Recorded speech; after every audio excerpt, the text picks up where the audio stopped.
Yung mga box ng motor ha, na sira yung yung mga lock nyo, madali lang yan, maliit lang ang gastos nyan. Bili lang kayo ng ganito ay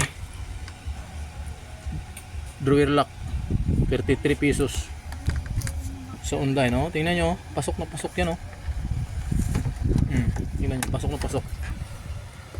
Ang gagawin yan, putulin to para mailak to, mailak to siya doon. Mahaba eh.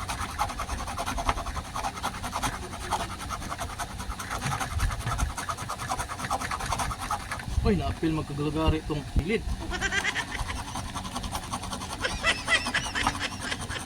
Ayan, sali. Buti may lagaring kahoy dito. Ay, bakal pala, sorry. Lagaring bakal. So ito, gagawin. Pasok. Ayan. Pasok ito. Lock. Oh, di ba? Sobrahan lang. Layas niya. Pahiram.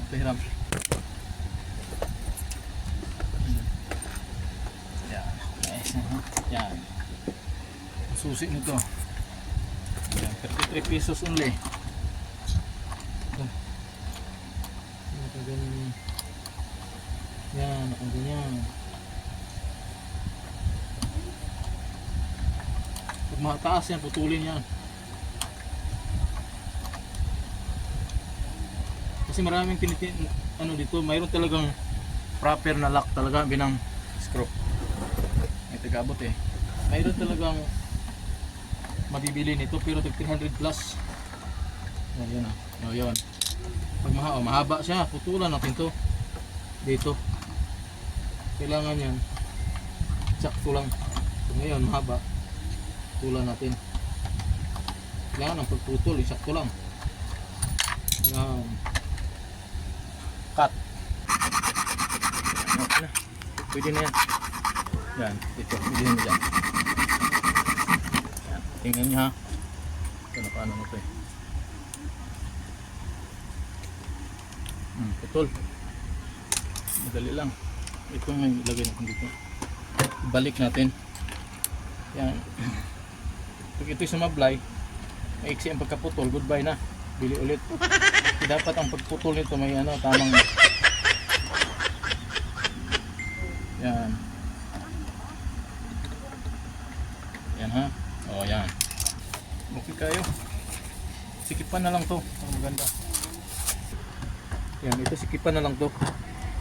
Yan para maano siya. So ngayon, gumagalaw-galaw. So ngayon, ganyan o. So i-close natin o. Ay, wala pa. Di pa yung naka-close. Pwede na ilabay.